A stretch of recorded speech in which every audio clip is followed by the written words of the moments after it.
Hello hello check hello hello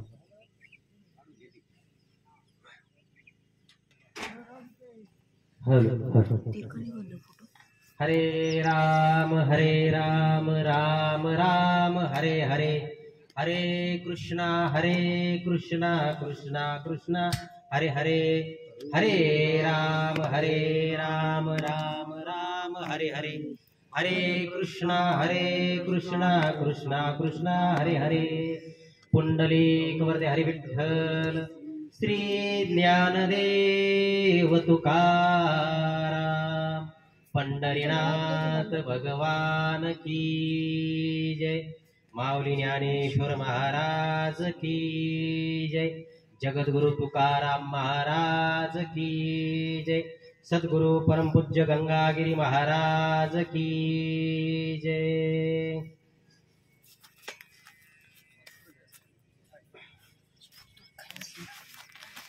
महायोग पीठे तटे भीमरत्या वरम पुंडरीकाय दातो मुनींद्रे समागत्य तिष्ठन्तमानन्दकन्धम् परब्रह्मलिङ्गं भजे पांडुरंग पांडुरंगा करू प्रतवन दुसरे चरण संतांचिया त्यांच्या कृपादाने कथेचा विस्तारो बाबाजी सद्गुरु दास तुका मनोजवं मारुत तुल्य वेगम जितेन्द्रियं बुद्धिमत्ता वरिष्ठं वातात् मुनिजं वानरमुखेत्यं श्रीरामदूतं शरणं प्रपद्ये तपो ज्ञान वैराग्य भक्ति स्वरूपं सदालंकृतं साधु संन्यास योगं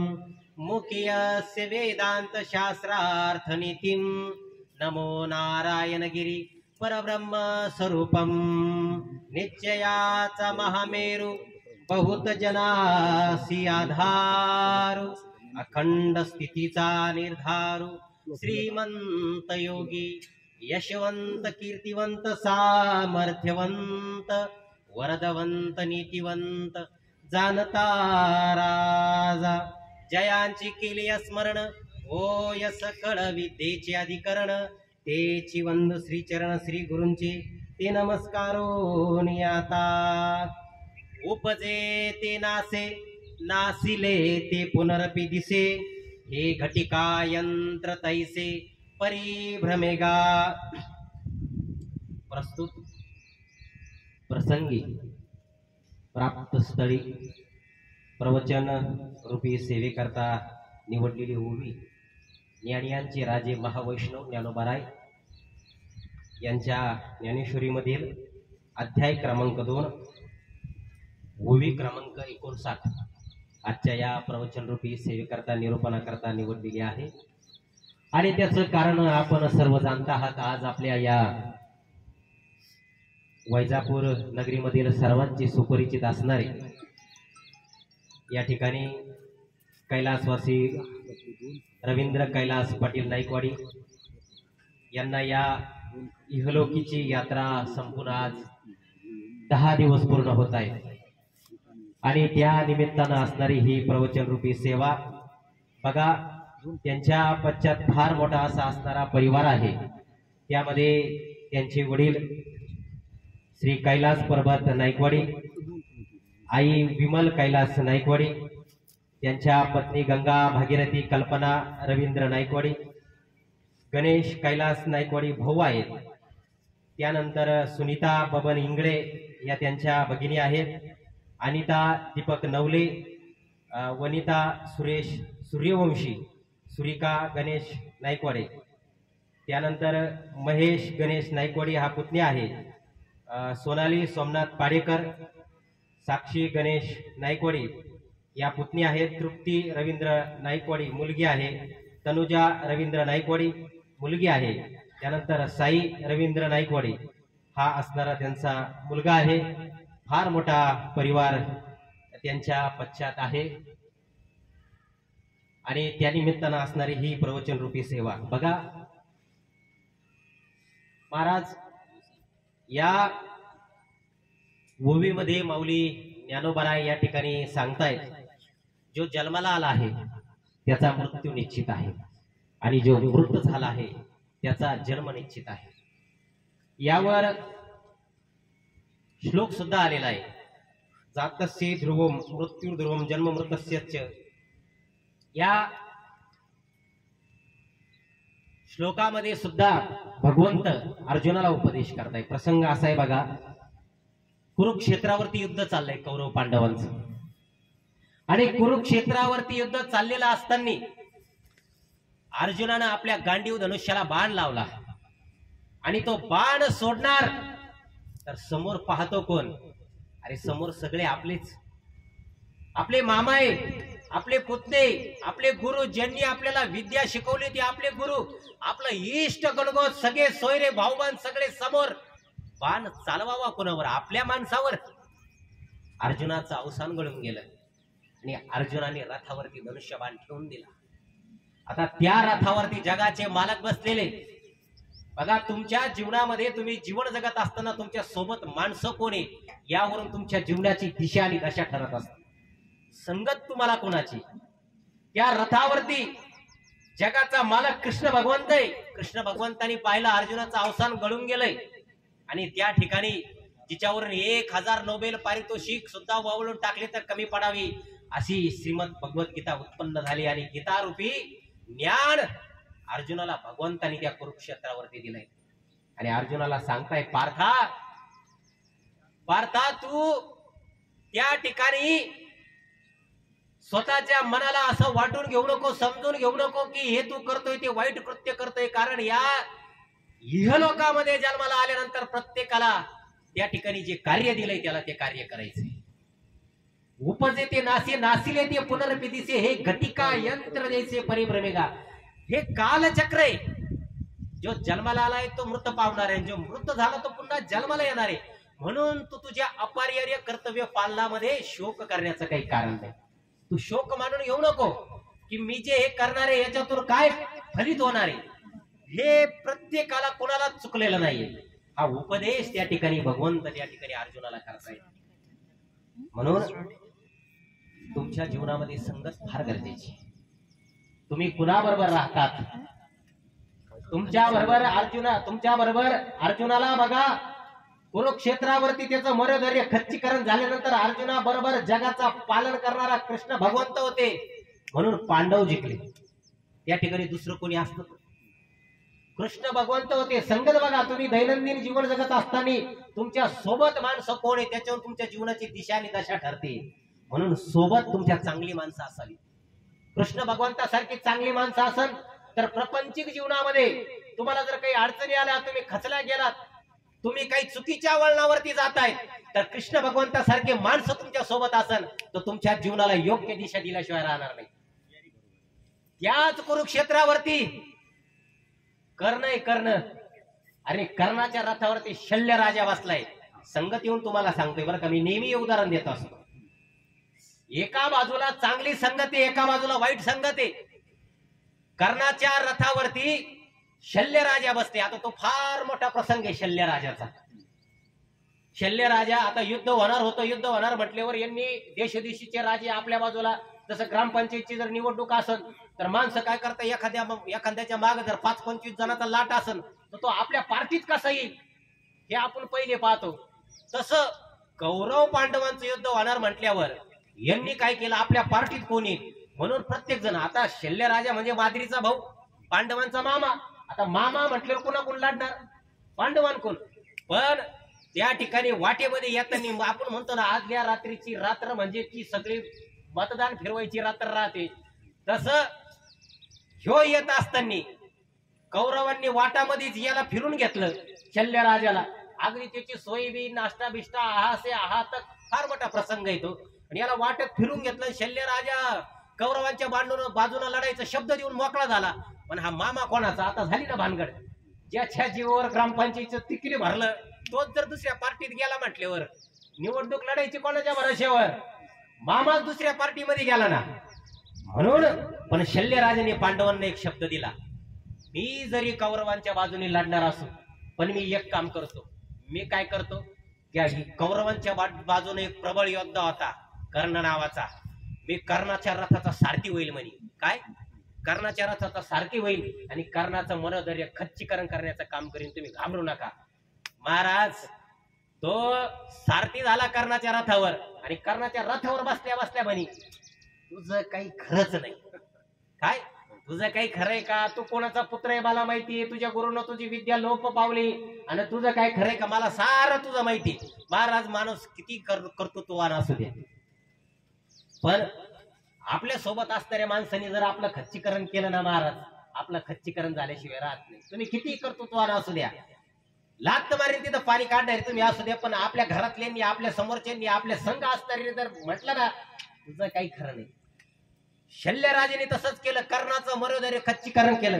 महाराज कर्ण इतका हुशार होता, कर्णासारखा धनुर्धर नव्हता महाराज. कर्णासमोर कोणीच टिकत नाही असा धनुर्धर होता, पण त्याचं मनोधैर्य खच्चीकरण झालं, त्याचा परिणाम कर्ण युद्धामध्ये हरला. म्हणून तुमच्या सोबत माणसं चांगली असावी. माणसं सोबत जर चांगली असेल ना तुमच्या जीवनाला योग्य दिशा असते. म्हणून कृष्ण भगवंत अर्जुनाला सांगतायत की तू शोक मानून घेऊ नको. अगदी सरळ हा अर्थ आहे बघा. एक तर महाराज हे शरीर हा देह तुमचा क्षणभंगुर आहे. जगद्गुरु तुकोबराय सुद्धा एका अभंगाद्वारे सांगतात, क्षणोक्षणी हाची करावा विचार, तरावया पार भव सिंधू, नाशिवंत देह जाणार सकळ, आयुष्य खातो काळ सावधान, संत समागमी धरावी आवडी, करावी तांतडी परमार्थी, तुका म्हणे इहलोकीच्या व्यवहारे, नये डोळे धुरे भरून राहो. काय शब्द आहेत महाराज. एका एका शब्दामध्ये इतका अर्थ आहे महाराज. एका एका शब्दावर बोलायला झालं तर महिना पुरणार नाही असे शब्द आहे संतांचे. संत काय सांगतायत, क्षणोक्षणी हाची करावा विचार, तरावया पार भव सिंधू. जगद्गुरु तुकोबराय काय सांगताय, क्षणोक्षणी हाच करा विचार, तरावया पार भव सिंधू. म्हणजे तुम्ही संसारामध्ये बरं तुम्हाला भवसिंधू तरायचंय म्हणजे एखादा समुद्र तरायचा नाही, एखादी नदी तरायची नाही. संतांचे शब्द कसे आहेत बघा, संसार रूपी भवसागर तरून जायचंय तुम्हाला. हा संसार म्हणजे भवसागर आहे. या संसार तरुण जाणं सोपं नाहीये महाराज. या संसारामध्ये तरुण जाण्याकरता तुम्हाला काय करायचं मग? साधू संत सांगताय, नाशिवंत देह जाणार, काय करा? तुम्हाला भवसागर तरुण जायचं. का तरुण जा तुम्ही? का तर हा देह काय, नाशिवंत देह जाणार सकळ, आयुष्य खातो काळ सावधान. काळ हा तुमचं आयुष्य खातोय, तर मग काय करा? संत समागमी धरावी आवडी, करावी तांतडी, संतांची संगत करा, संतांच्या सोबत जा, संतांबरोबर राहून परमार्थ करा. आपण करतो का? आपल्याला वेळच नाही ना. हा देह संत सांगतायत हा देह नाशिवंत आहे. बरं हा देह माता माऊल्यांनो, हा देह असा आहे, या देहाची जर उत्पत्ती होण्याची जर अवस्था तुम्ही पाहिली ना, हा देह जन्माला येण्याची अवस्था, मातेच्या या उदर कोहरी, वचोनी विष्ठेच्या दाथरी, उकडून नवमासवरी, जन्म जन्मोनी मरते. माऊलींचे शब्द आहे महाराज. हा देह जन्माला आल्यानंतर तुम्हाला विटा पाळावा लागतो, मेल्यानंतर सुद्धा तुम्हाला त्या ठिकाणी सुतक धरावा लागतं. मग सांगा बरं हा देह कसा आहे? नाशिवंत आहे हा देह. संत सांगतायत हा देह जन्माला आल्यानंतर सुद्धा याचा विटाळ धरावा लागतो आणि मेल्यानंतर सुद्धा सुतक पाळावं लागतं. मग तुम्ही विचार करा हा देह कसा आहे. एखाद्या ठिकाणी एखाद्या गावात गेलो ना आपण, आणि ती जर तिथं विष्ठा असत, विष्ठा पाहून आपण म्हणतो बाई बाई बाई बाई बाई, किती घाण, नाकाला रुमाल लावतो आपण. पण तुम्हाला सांगू का, ती विष्ठा तुमच्या आमच्याकडे पाहून हसती. ती म्हणते, अरे मुलखा, काल परवा मी लाडू होते, जिलेबी होते, तुझ्यासारख्या माणसाने मुटकू मुटकू मला खाल्लं आणि मला ही अवस्था प्राप्त झाली. विष्ठा म्हणते विष्ठा. म्हणजे एखाद्या गटारात जर तुम्ही किरी टाकली ना, ती 4 दिवस चांगली राहील, पण नाका खालच्या गटारात दुसऱ्या दिवशी काय अवस्था प्राप्त होती. म्हणजे विचार करा हा देह कसा आहे. देह हा नाश का देह. या देहाला 9 द्वार आहे, 9, पण एका सुद्धा द्वारामधून चांगला पदार्थ बाहेर येत नाही, एका सुद्धा. मग तुम्ही तोंड घ्या, नाक घ्या, एकातून सुद्धा चांगला पदार्थ बाहेर येत नाही. एक कसा देह मिळालाय आपल्याला. पण आपल्याला या देहाचा फार अभिमान. फॉक्सचा सेन, रेल्वेचा गॉगल, टकाटक कडक इस्त्रीचे कपडे, नाही महाराज, साधू संत आपल्याला सांगून गेले बघा की हा देह नाशिवंत आहे, या देहाची कुठपर्यंत आपण लाड करावे, या देहावर किती प्रेम करावं. महाराज हा देह फक्त आपल्याला कशाला मिळालाय माहितीये का? भगवंताचं नामस्मरण करायला मिळाला. तुम्ही वारीला जातात ना पंढरपूरला, पंढरपूरला पांडुरंगाने कमरेवर हात ठेवून उभा आहे. का बरं उभा आहे? तुम्ही कधी मंथन केलंय का? परमात्मा पांडुरंगाच्या कमरेवरती हात आहे. का बरं हाती बरं? रामकृष्ण. तर बघा तुम्ही पंढरपूरला पांडुरंगाच्या जर दर्शनाला गेलात ना, पांडुरंगाच्या कमरेवर हाते, कमरेवर. का बरं हाते? येणाऱ्या भक्ताला परमात्मा विषय प्रसंग असा आहे, प्रभू रामचंद्राची बायको हरवली म्हणजे सीतामाई हरवली. आता बायको हरवली म्हटल्यावर प्रभू रामचंद्राचे डोळे बडबडलेले, डोळ्यामध्ये पाणी आहे, रडणारी अवस्था आहे प्रभू रामचंद्रांची. बायकोला शोधताय आणि बायकोला शोधत असताना प्रभू रामचंद्र वरही बघत नाही, खाली बघत नाही. बघा डोळ्यामध्ये अश्रू आलेले प्रभू रामचंद्राच्या, पण प्रभू रामचंद्र वरही बघत नाही, खाली बघत नाही, सरळ बघताय, सरळ, एकदम सरळ. आता वर बघावं तर सूर्य देवता आहे. सूर्य देवता म्हणजे प्रभू रामचंद्र ज्याच्या वंशात जन्माला आले, सूर्यवंशामध्ये प्रभू रामचंद्र विचार करतायत, अरे वर बघावं तर सूर्य देवता ज्याच्या वंशात जन्माला आलं ते म्हणून माझ्या वंशात रडकच पोरग जन्माला आलं, म्हणून प्रभू रामचंद्र वरही बघत नाही. आणि खाली बघावं तर पृथ्वी माता आहे, सीता मातेची आई आहे, सासू आहे. सासू म्हणून बाई बाई बाई बाई बाई बाई धनुष्यबाण उचलला तेव्हा कर्तबगार जावई वाटला होता, जावई तर रडकच निघाला, म्हणून खाली पण बघत नाही. म्हणून त्या न्यायाला धरून प्रभू रामचंद्र वरही बघत नाही, खाली बघत नाही, तटस्थ बघतायत. तसंच आमच्या परमात्मा पांडुरंगाचे कटीवरती हात आहे. येणाऱ्या भक्ताला आमचा परमात्मा परमात्मा पांडुरंग त्या ठिकाणी सांगतोय, कटी ठेवून ये हात, कटी ठेवून ये हात, ज्यांना दावी तो संकेत भवसिंधूचा अंत इतुकाची. काय सांगतोय परमात्मा? कटी ठेवून ये हात, ज्यांना दावी तो संकेत भवसिंधूचा अंत इतुकाची. परमात्मा पांडुरंग येणाऱ्या भक्ताला सांगतोय, तू माझ्या दर्शनाला आला ना, मग तुला भवसागराचं पाणी आता किती राहिलंय? फक्त कंबरभर पाणी. मग तू काय कर? भगवंताचं नामस्मरण कर, गीता पारायण कर, एकादश धर, उपास धर, मंदिरात जा, माळ घाल. पण नाही आपण नाही ना महाराज. दात पडल्यावर काही माळ घाली, त्या दात पडल्यावर खाता येत नाही ना, अवस्था आहे महाराज. म्हातारे झाल्यावर मंदिरात जातात, अजिबात नाही महाराज, काही नाही. कलियुगामध्ये तुम्ही तरुण जाल तर फक्त नामस्मरणाने, बाकी काही नाही महाराज. भगवंताचं नामस्मरण फक्त तुम्हाला कलियुगामध्ये घ्यायचंय, बाकी काही नाहीये. तुम्हाला या कलियुगामध्ये नामस्मरणाने तुम्ही तरुण जाणार, बाकी काही नाहीये. हे सगळं पैसा, प्रॉपर्टी, विद्वत्ता, सत्ता, हे सगळं जाणाऱ्या गोष्टी आहे. शाश्वत फक्त कर्म आहे महाराज, बाकी काही नाही. कर्म उदाहरण तुम्हाला सांगून जाईल. प्रभू रामचंद्र युवराज म्हणून राज्याभिषेक होणार होता, त्यांचा तिलक लागणार होता त्यांचा. प्रापंचिक जीवनामध्ये उदाहरण फार तुम्हाला गरजेचे ठरू शकतात. प्रभू रामचंद्राचा युवराज म्हणून राज्याभिषेक होणार होता, आणि कपडे घातले त्यांनी राज्याभिषेकाला जायला.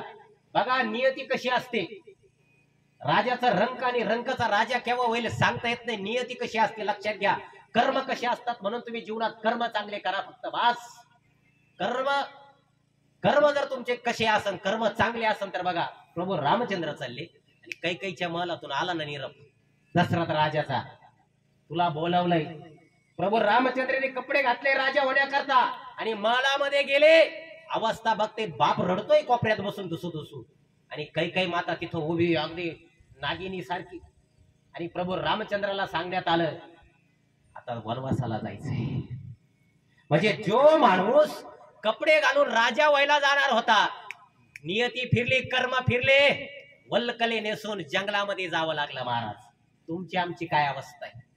म्हणून ठेविले आनंदी तैसीची राहावी, चित्ती असू द्यावे समाधान. बस महाराज, ठेवलं ना भगवंताने तसंच राहावं, बस, बाकी काही नाही महाराज. या शरीराचा नाश होणार आहे.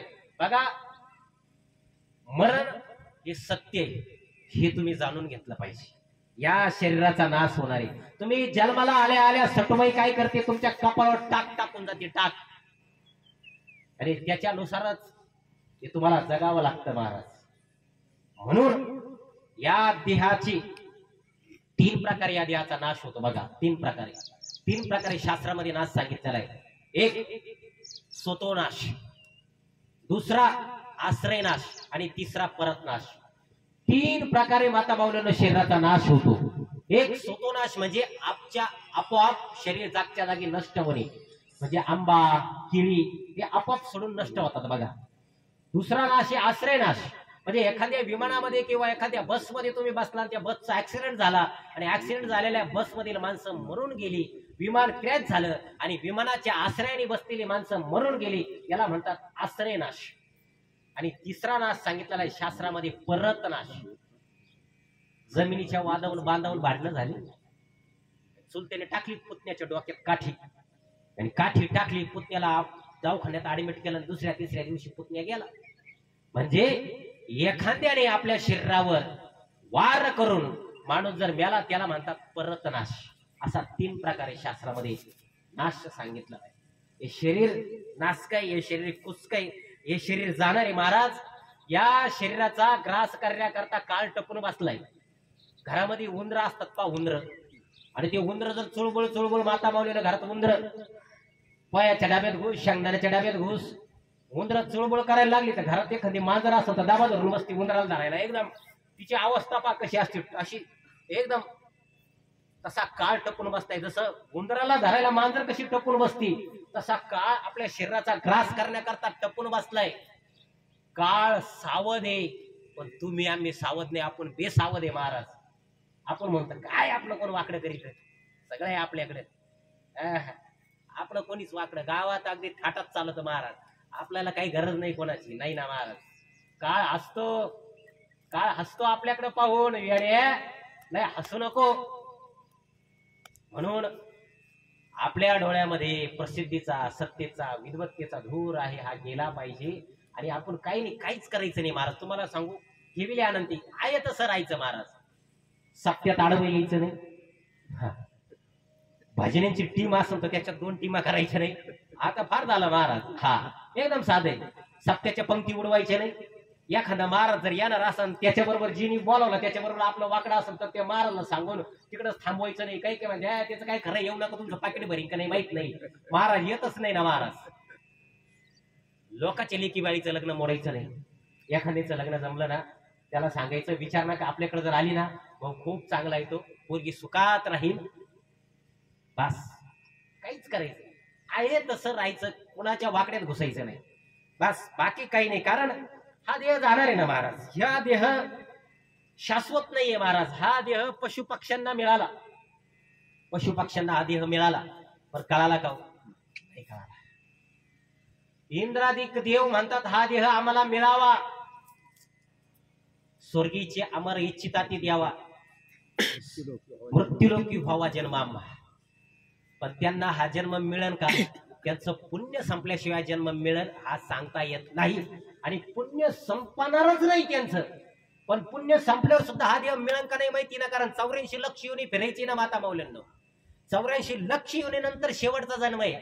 शेवटची पाळी एक मनुष्य जन्म चुकली या वर्म फेरा पडे. म्हणजे रेल्वेचा शेवटचा डबा राहतो का गाडचा, अगदी तो शेवटचा डबा म्हणजे शेवटचा जन्म आहे. हे सगळं फिरून यायचंय. हे सगळं फिरून आल्यानंतर हा जन्म आहे महाराज. हा जन्म लगेच मिळत नाही. हा जन्म काही लगेच नाही. एवढे काय पुण्यवान नाही आपण हा जन्म लगेच मिळायला. नाही नाही नाही, साधू संतांना सुद्धा नाही येत, आपल्याला कोणून मिळत. म्हणून एक जगद्गुरु तुकोराय दृष्टांत देतात एक मेंढपाळाचा. हा देह कसा आहे, हा देह आपल्याला मिळाला, बरं हा देह पशु पक्ष्यांना मिळाला पण कळाला नाही. देवांना हा देह मिळत नाही, आणि मानवाला हा देह मिळाला पण कळाला का, अजिबात कळाला नाही. याच्यावर जगद्गुरु तुकोबराय एक दृष्टांत देतात मेंढपाळाचा. तुम्ही ऐकलेला असेल तरी सांगतो. एक मेंढपाळ होता शेळ्या वळणारा, आणि तिची एक आवडती शेळी होती. घरी राहते ना आपलं एखादं गाईचं वासरू असं तर आवडतं वासरू, मग त्याच्या गळ्यात आपण अगदी पट्टा बिट्टा घोंगरा बिंगरा टांगतो.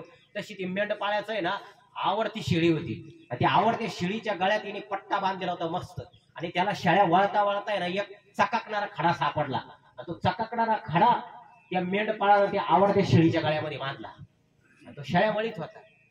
शेळ्या वारता वारता एक रत्न पारखी त्या रस्त्याने चालला होता. तो चकाकणारा खडा त्यांनी पाहिला. आता रत्न पारखीची नजर कशी राहते महाराज, आणि तिने तो खडा पाहिला आणि तो शेळ्या वाळणाऱ्या माणसाकडे गेला. माता माऊलींना आणि शेळ्या वाळणाऱ्या माणसाकडे गेला आणि त्याने तो खडा पाहिला. शेळ्या वाळणाऱ्या माणसाला म्हणाला, हा चकाकणारा शेळीच्या गळ्यात बांधलेला खडा तुम्ही 10 रुपयाला देता का?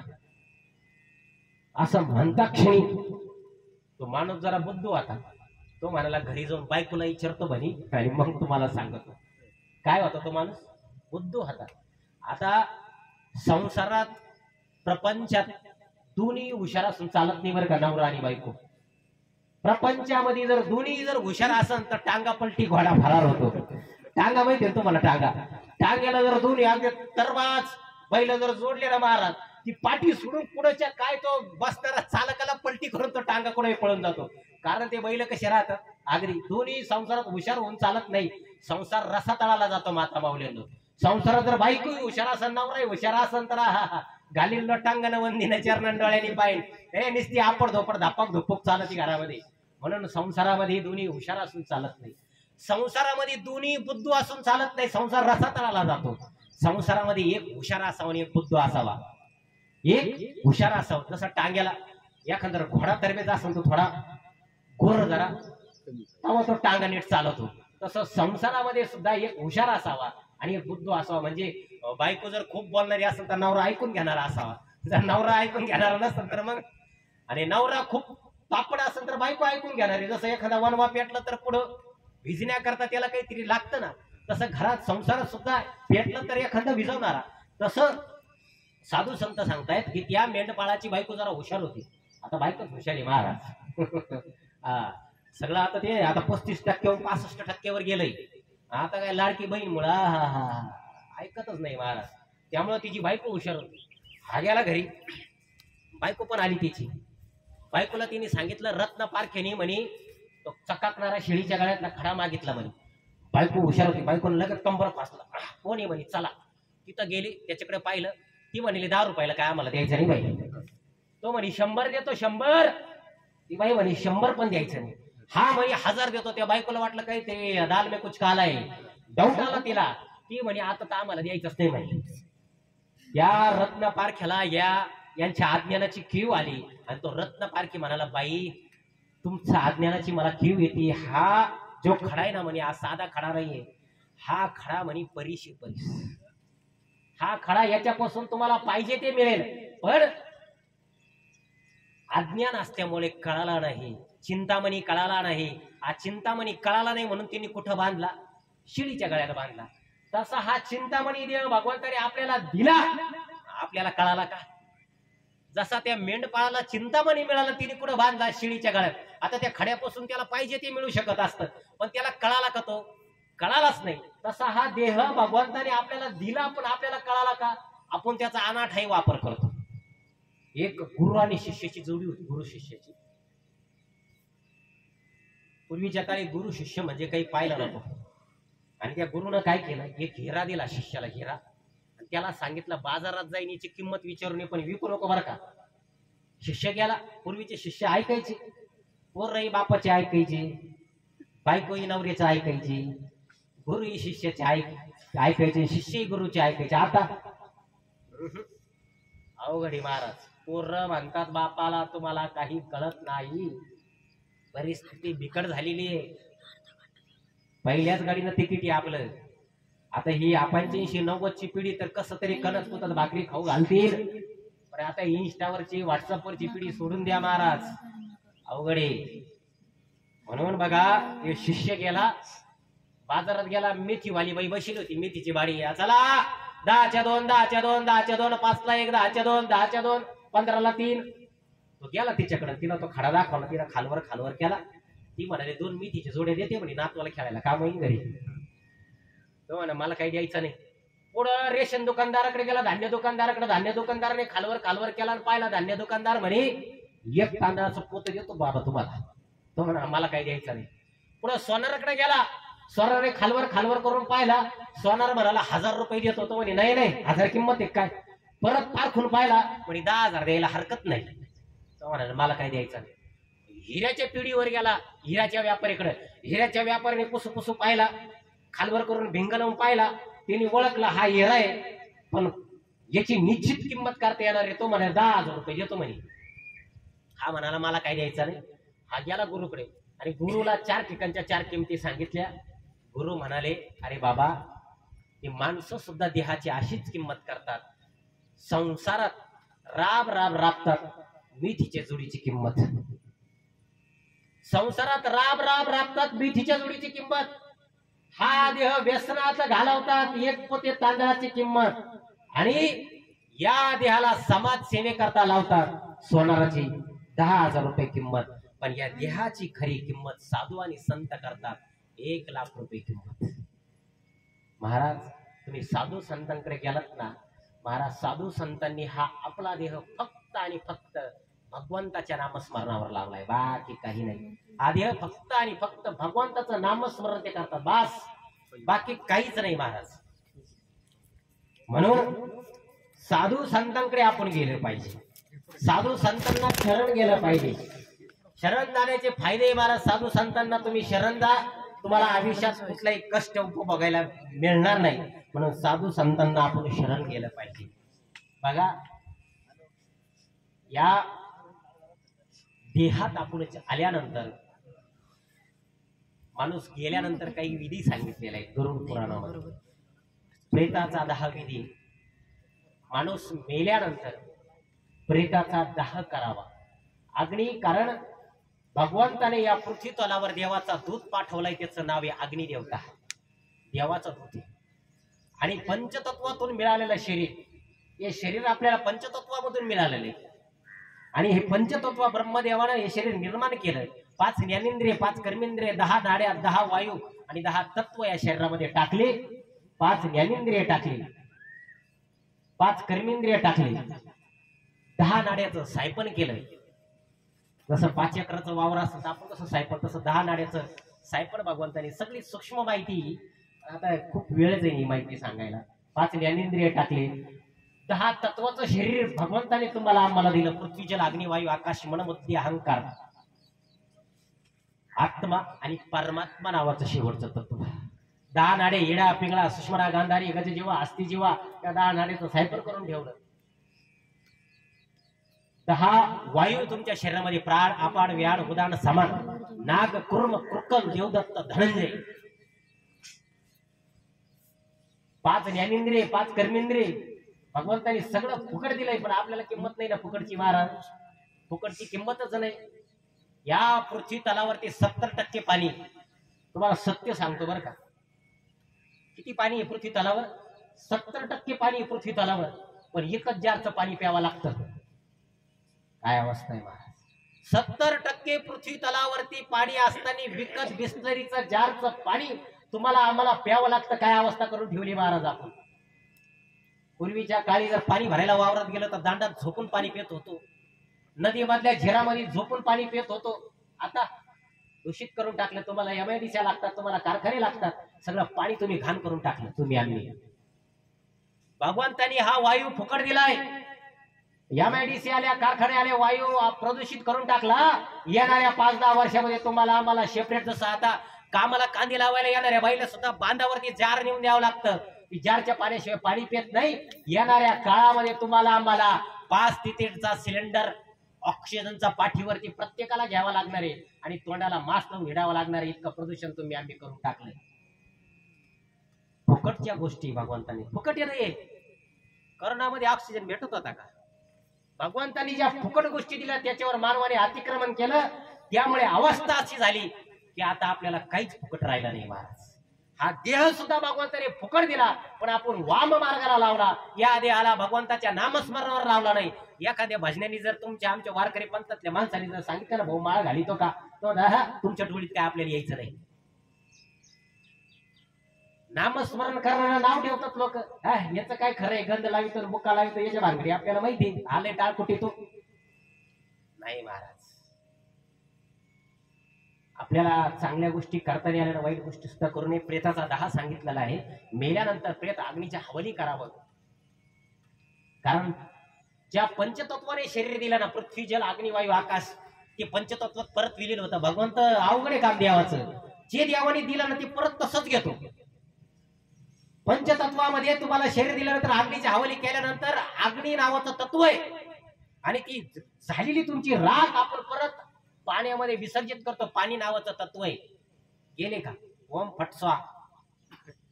म्हणून प्रेताचा दाह आहे. त्यानंतर मुंडन क्रिया सांगितलेली. मुंडन, माणूस मेल्यानंतर मुंडन करावं. पण आपल्याला टकली करायला लाज वाटते. काही काही बाबा ते म्हणते हे आता ते पार पुढच्या पिढीतले भाऊबंदे टकली नाही करते आता. बरेच पूर्वी न्हावी जर आले ना, न्हावी वाईट टाकून जात होते खोली करू करू. आता जवान पोर कॉलेजला जाणारे पोर लांब लांब उभे राहते. नको भाऊ, हा आपला भांग मॉडेल 1 साइड 2 साइड नाही बा. केस का काढावे? शास्त्राने सांगितलंय काम नावाचा विकार हा त्याचं आश्रयस्थान हे केसामध्ये असतं. म्हणून ते केस तुम्हाला सुतूक पडल्यानंतर वर जे सांगितलेले आणि ते सुतक तुमचं फेडण्याकरता डोक्यावरचे केस काढल्याच गेले पाहिजे, तरच तुमचं सुतक फिटतं. पण आपल्याला केस काढायला गेले. त्यानंतर दशक्रिया विधीचे सुद्धा नियम सांगितलेले. सुतक धरावं मेल्यानंतर 10व्याच दिवशी करावा. आपण 5व्याच दिवशी उरकून टाकले. 10वे वेळ नाही आपल्याला. घरात भावकीचं लग्न आहे, हा येऊन बसतो भाऊ भाऊ घरात भावकीचं लग्न आहे. 5व्याच दिवशी आपण 10वे उरकून टाकले. चुकीचं, एकदम चुकीचं. अजिबात असं करू नये. देवांशान कुठून आणला महाराज काय सांगू राहिला? मी सांगत नाही, आमचं गरुड पुराणामध्ये आलेलं आहे. तुम्ही बघा, शेतीमध्ये जर बीज टाकलं, शेतीमध्ये बीज त्याची सुद्धा प्रक्रिया आहे. बीज शेतीमध्ये टाकल्यानंतर त्याला पाणी दिलं जातं. दुसरी प्रक्रिया, तिसरी प्रक्रिया, त्याला पाणी दिल्यानंतर मोड फुटण्याची अंकुराची प्रक्रिया असते. चौथी प्रक्रिया तो जमीन छेदून वर येतं. 5वी प्रक्रिया, त्यानंतर 2 पानावर येतं. 6वी प्रक्रिया, त्याच्यानंतर 2चे 3 पानं होत्या, 3चे 4 पानं होत्या. त्याच्यानंतर फुल येण्याची प्रक्रिया, त्याच्यानंतर फळ येण्याची प्रक्रिया. काही स्टेप असतात की नाही? घर बांधताना तुम्ही पाया देते सोडून सगळं देते सोडून वर चला की प्लास्टर टाकी द्या.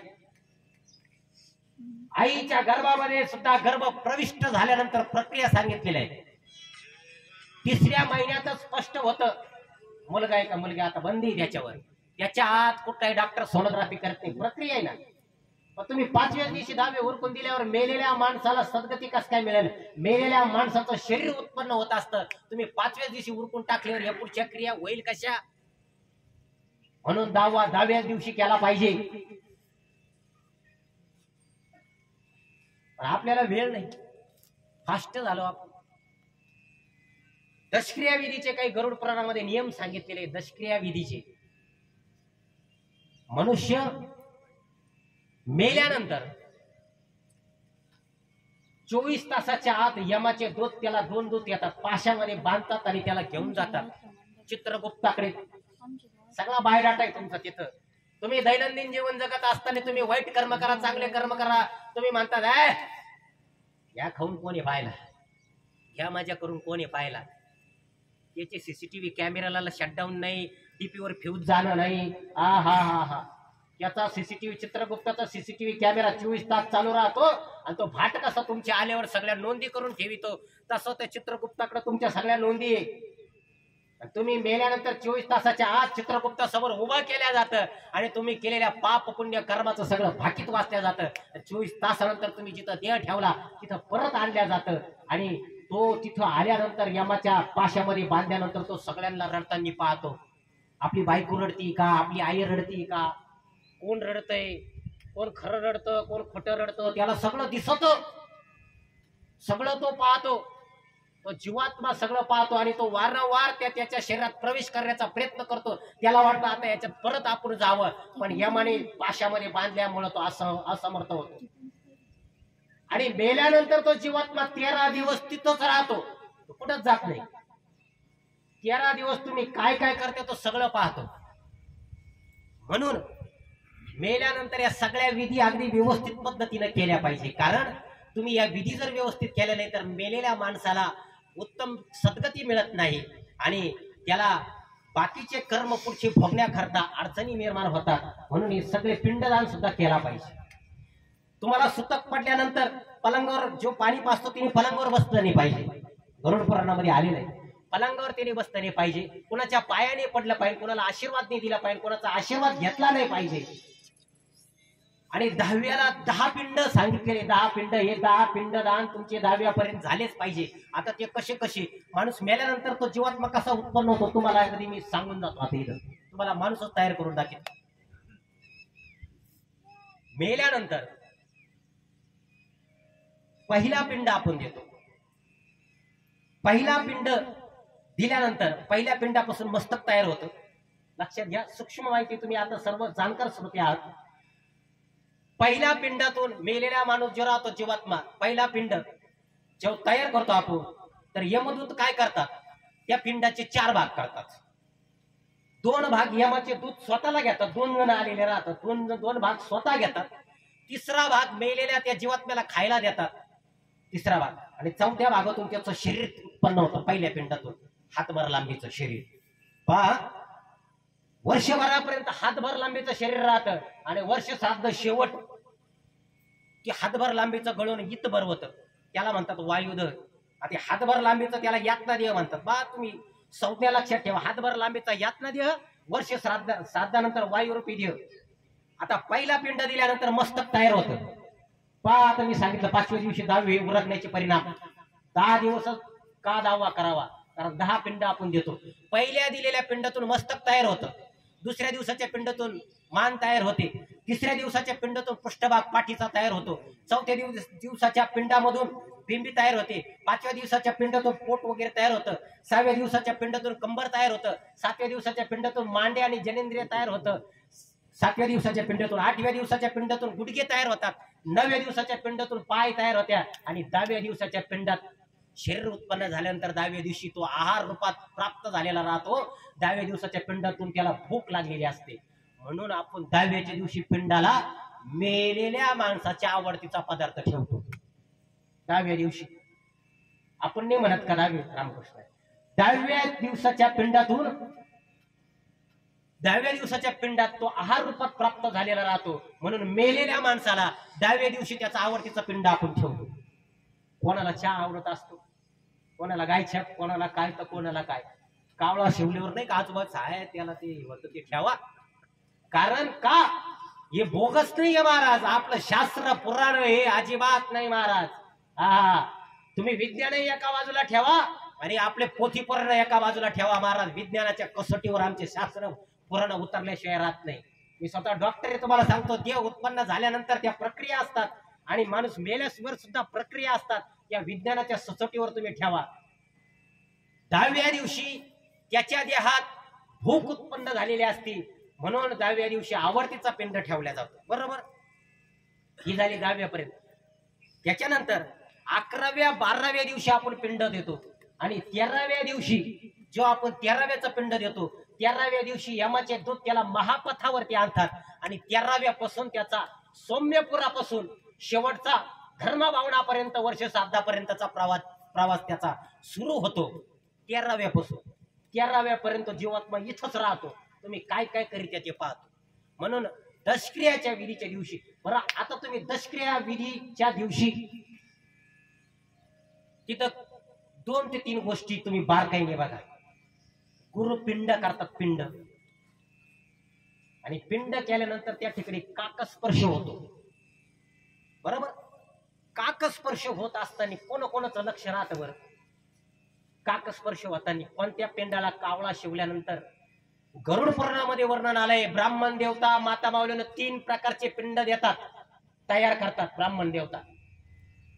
पण आपल्याला नाही घाई केव्हा कावळा शिवण. बाई बाई मला तर घास कापायचा घरी जाऊन, केव्हा कावळा शिवण, केव्हा मी घरी जाईन, केव्हा तीळ घेईन. आपल्याला तर बाई आता दुपारून लग्न आहे, केव्हा कावळा शिवण, केव्हा जाईल. आपण लक्षच देत नाही कावळा कोणत्या पिंडाला शिवतो.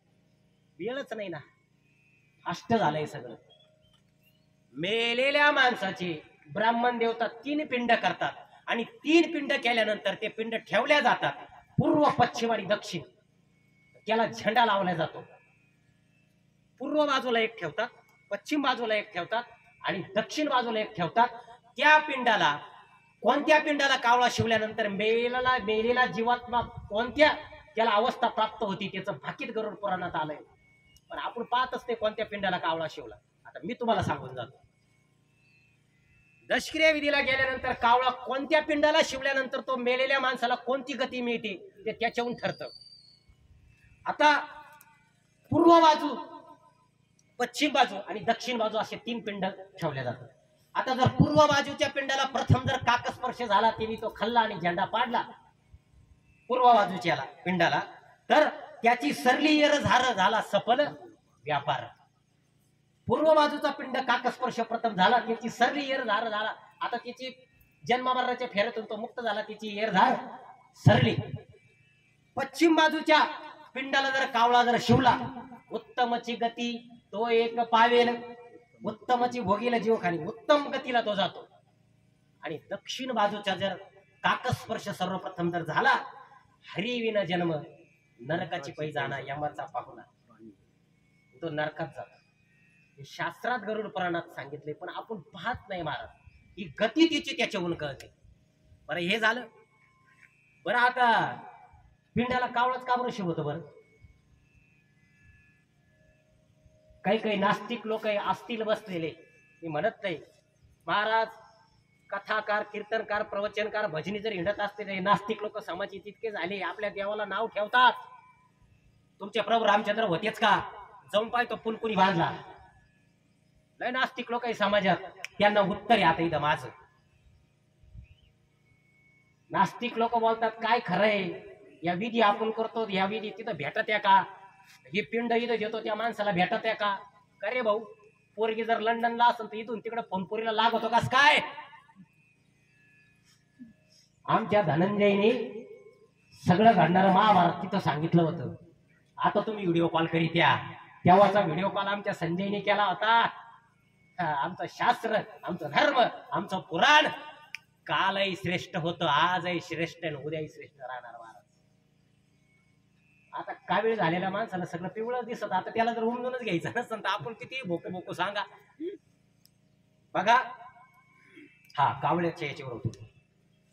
पण कावळाच का बरं शिवतो? इतके पक्षी, घारे, चिमणी आहे, मैना आहे, पोपट आहे. आता तुम्ही पिंड ठेवल्यानंतर बाकीचे पण पक्षी आहे ना, त्यांना काय भूक लागा? आता तुम्ही थोडा नास्तिक बाजूने विचार करा. तुमचा आता इथं मोकळच करून देतोय. नास्तिक बाजूने विचार करा तुम्ही जरा. का बरं घारी येऊन शिवत नाही? का बरं चिमणी, तिला काय भूक लागत नाही? आता तुम्ही नास्तिक बाजूने विचार करा. ते खायलाच ठेवलंय जसं काय पिंड खायलाच ठेवलं. तुम्ही नास्तिका बाजूने विचार करा. का बरं घार येत नाही? तिला काय भूक लागत नाही का?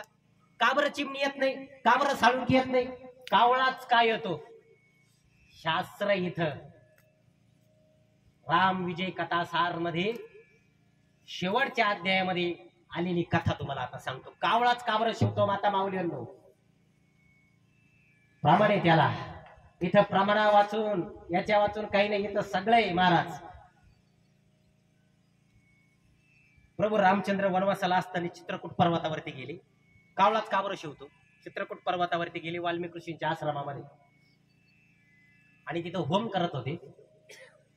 होम करत असताना सीतामाता शेजारी बसली होती आणि होमामध्ये तूप टाकत असताना अग्निदेवतेला स्वाहा केल्यानंतर अग्निदेवता प्रचंड खुश होत होते आणि धर्माच्या कांड्या सीतामाता हातात घेऊन आपल्या पतीकडे देत होते आणि प्रभू रामचंद्र त्या यज्ञाला, अग्नीला अर्पण करत होते. आता तिथून एक सुदर्शन नावाचा गंधर्व चालला होता. सुदर्शन नावाचा गंधर्व, आणि तिची नजर पडली सीतामातेवर. सीतामातेवर नजर पडल्यानंतर सीतामातेचं रूपवान रूप पाहून तो भाळला आणि तिने घेतलं कावळ्याचं रूप. आणि कावळ्याचं रूप घेतल्यानंतर सीतामातेशी लगट करू लागला. फडफड फडफड पंख करून सीतामातेजवळ जाऊन सीतामातेचं चुंबन घेऊ लागला. सीतामातेजवळ जाऊन लगट करू लागला. आता हे पाहिलं प्रभू रामचंद्रानं, आणि प्रभू रामचंद्रच्या दर्भाच्या कांड्या टाकीत होती ना. प्रभू रामचंद्र यज्ञामध्ये दर्भाच्या कांड्या, त्या दर्भाच्या कांडीला असा हात केला, ती दर्भाची कांडी झाली सरळ आणि तिच्यावर प्रभू रामचंद्रने मंत्र टाकला, तो फेकला, तो झाला अग्नीसारखा बाण तयार आणि तो सुदर्शन गंधर्वाच्या पाठीमागे लागला.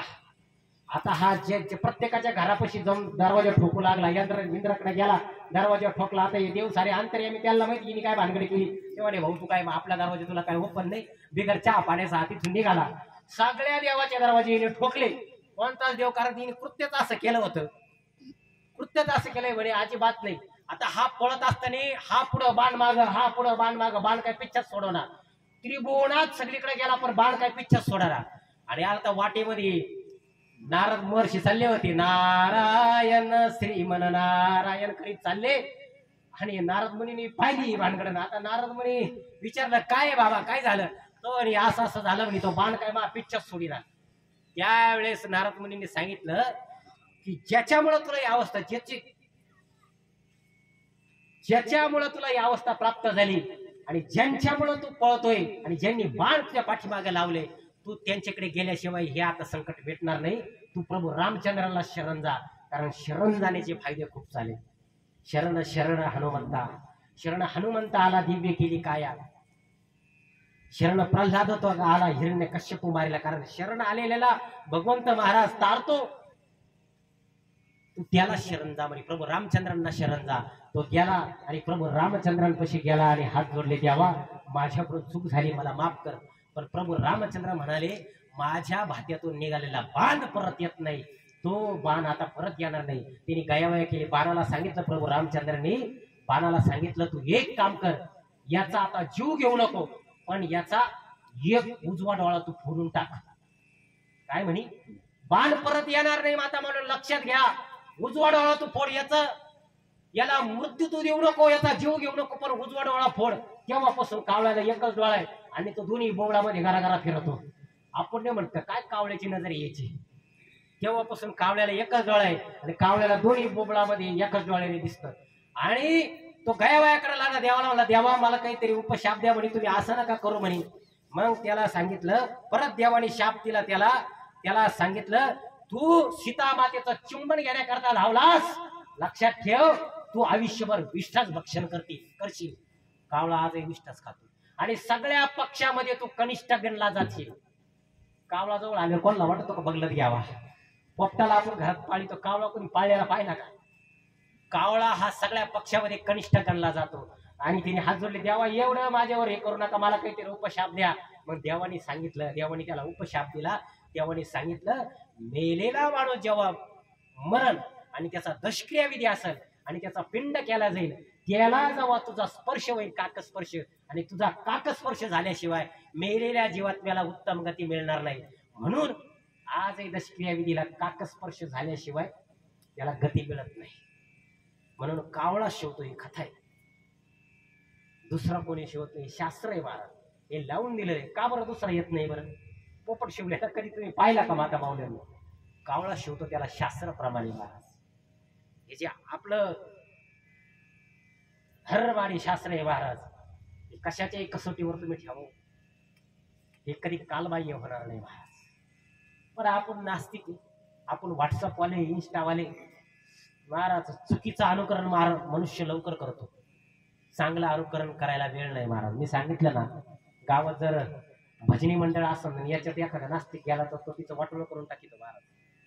त्याला जर भजनी मंडळाचा अध्यक्ष केला ना, त्या टाळाच्या द्वारा घरी बैलाची यसनीला, अशी अवस्था आहे महाराज. म्हणून ठेविले अनंती तैसेची राहायची असू द्यायची समान. हा जन्म तुम्हाला मिळाला तर काय करा, ह्या जन्मामध्ये भगवंताचं नामस्मरण. काय ताकद आहे महाराज, नामस्मरणाची अशी ताकद आहे. हिरण्यकश्यपूने विचारलं, तुझा देव कुठे. येऊ म्हणे काष्टी पाशाने सकळ आहे वनमाळे जेथे तेथे. फार मोठी कथा आहे, मी सांगत नाही, सारांशावर जातो. मारण्याचा भरपूर प्रयत्न केला. हिरण्यकश्यपूचं असं होतं महाराज, तिने दौंडी पेटून ठेवली होती त्याच्या नगरीत. देवाचं नाव अजिबात आपल्या इथं कोणी घ्यायचं नाही. पण महाराज तो जो अख्ख्या गावाचा कारभार हातीतो ना महाराज, त्याच्याच घरात देवाने भानगड करून ठेवली. ज्याला अख्खा गाव घाबरत, पण त्याचं पोरग त्याचं ऐकत नाही. सगळीकडे त्याच तो राजा होता, तिने दौंडी पिटवली, माझ्या नगरीत देवाचं नाव घ्यायचं नाही. पण महाराज त्यातच बलगा नारायण, तिने भरपूर प्रयत्न केली मारण्याची, पण नाही महाराज. वैतागून तिने विचारला, अरे तुझा देव आहे तरी कुठे. येऊ म्हणे काष्टी पाशाने सकाळी आहे. अरे माझा देव चराचरात सामावलाय.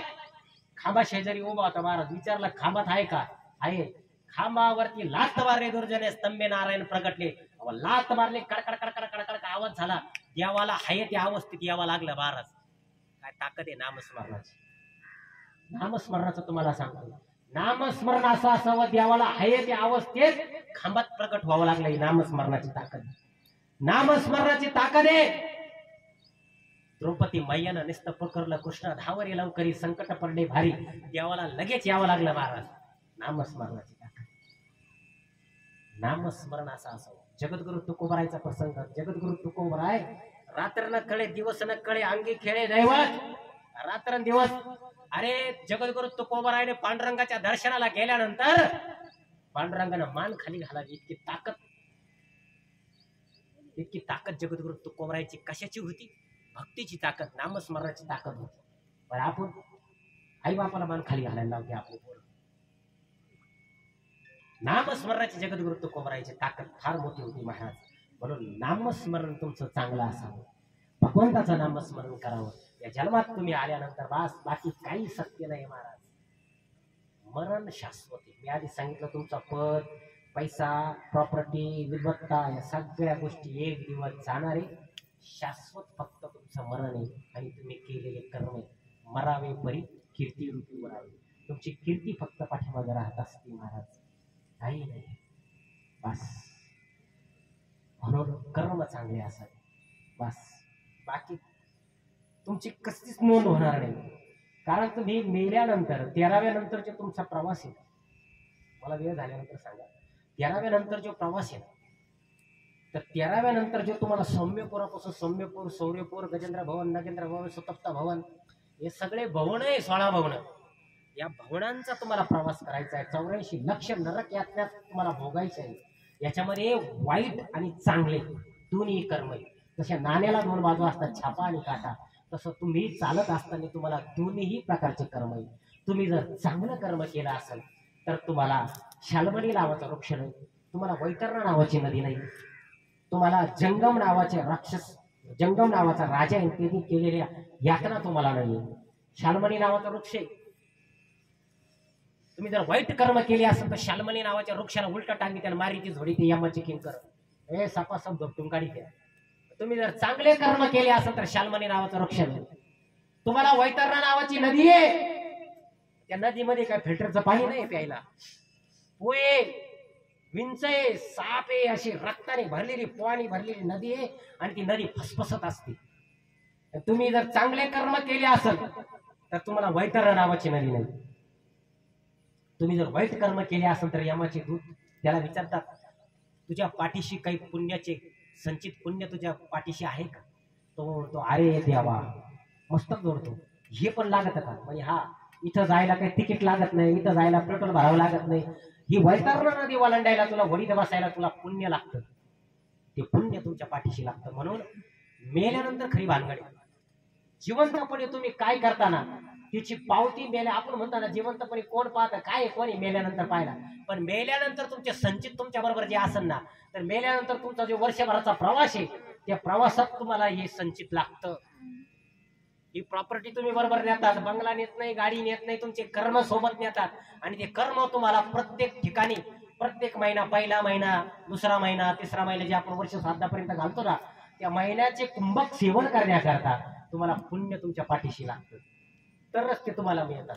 ते जर नसेल तर ते तुम्हाला मिळत नाही. म्हणून तुमच्या पाठीशी पुण्य संचित असावं. कारण आजकाल महाराज या कलियुगामध्ये तुम्हाला जीवन जगत असताना बघा इतके आजार आहे महाराज, इतके आजार. कोणी असं पाहिलं का एकदम आहा असे हातच अजिबात नाही. का बरं बरं? हे सगळे संचित आहे महाराज. हे सगळं तुम्हाला मला फेडायचं. म्हणून गरुड पुराणामध्ये वर्ष श्राद्धापर्यंत, आता 13व्या नंतर हा प्रवास सुरू होणार. म्हणून नामस्मरण तुम्हाला हे सगळं टाळायचं असेल तर फक्त तुम्हाला भगवंताचं नामस्मरण टाळ.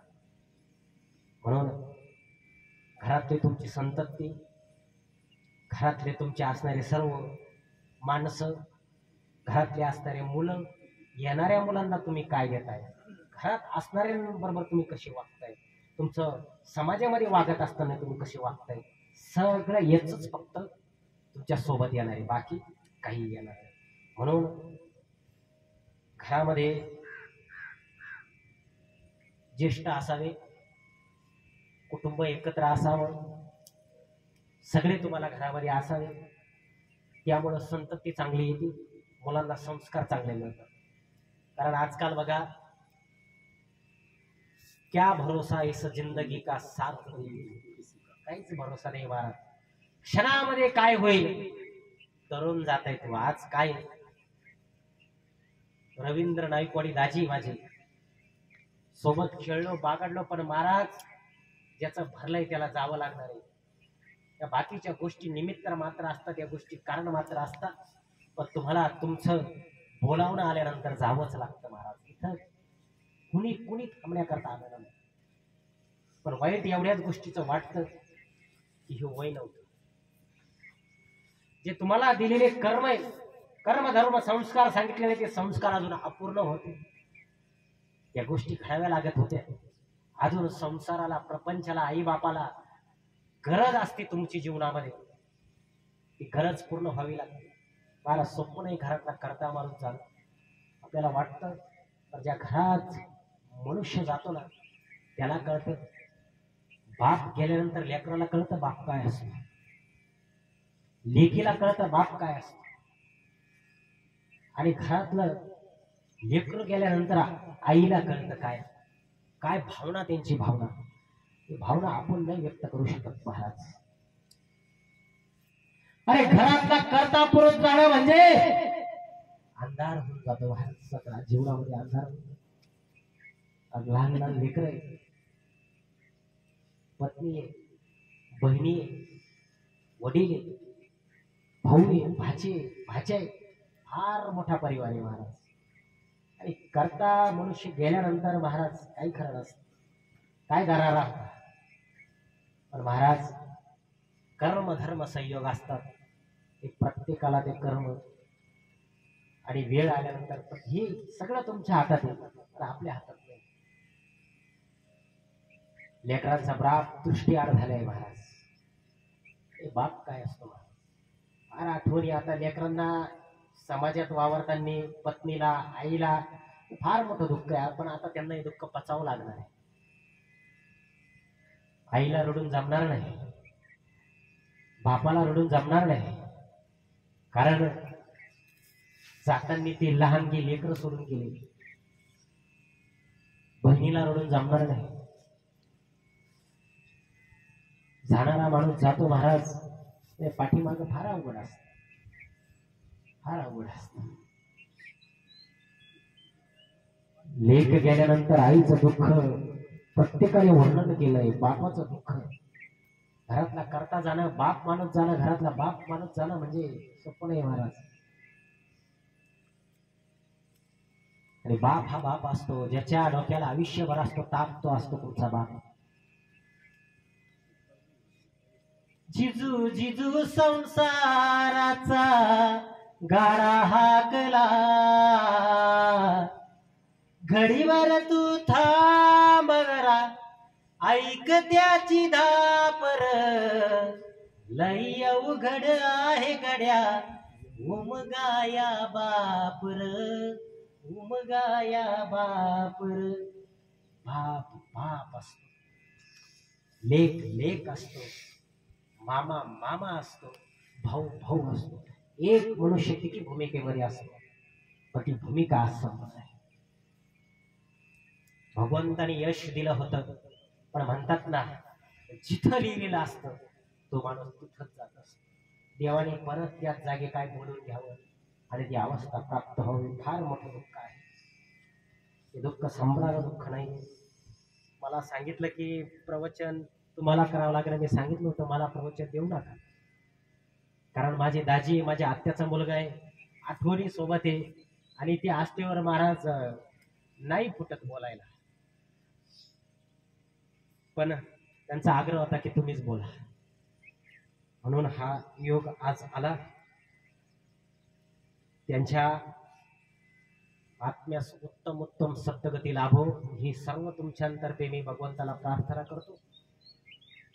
आणि या ठिकाणी थांबतो. सर्वांनी जागेवर उभं राहायचंय. पायात जर चपला असेल, पायताना असतील तर काढायची, आपण बसायला घेऊ. आणि कोणाला बोलायचंय का, कोणाला श्रद्धांजली पर बोलायचं जर असेल तर बोलू शकता आपण. आधी पसायदान घेऊन मग खाली बसू. कोणाला बोलायचं असेल तर बोला.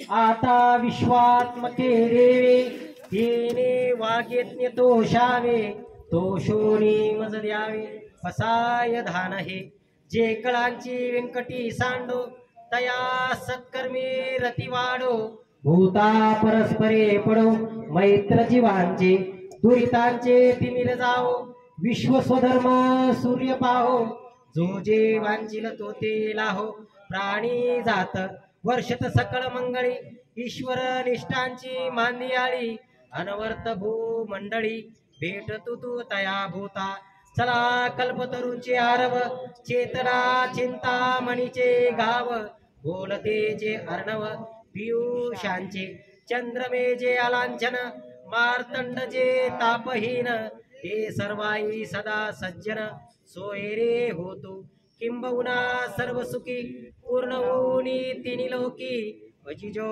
आदि पुरुषी अखंडित आणि ग्रंथ उपजीविये विशेषी लोकिये दृष्टा दृष्ट विजय गोवाय एत मने श्री विशेष राहो हा होईल दान पसावो येणे वरे ज्ञानदेव सुखिया झाला येणे वरे ज्ञानदेव सुखिया झाला येणे वरे ज्ञानदेव सुखिया झाला. ओम शांती शांती. बसा एक 5 मिनिटं. कोणाला जर बोलायचं असेल तर बोलू शकते. 1 5 मिनिटं खाली बसा.